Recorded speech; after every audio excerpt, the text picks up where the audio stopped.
a response from the Office of the President na sinasabi niya na he will protect national sovereignty and then he doesn't recognize the ICC jurisdiction dyan sa ating bayan. So, yun, ma'am.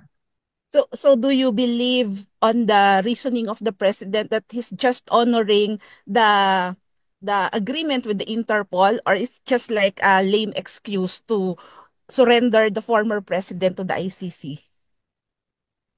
Wala naman tayong obligation na mag-cooperate sa Interpol, ma'am, kasi yung ICC warrant, yung warrant na hawak ng Interpol is an ICC warrant. So hindi mo naman, you cannot just take one and leave the other because the Interpol was holding an ICC warrant.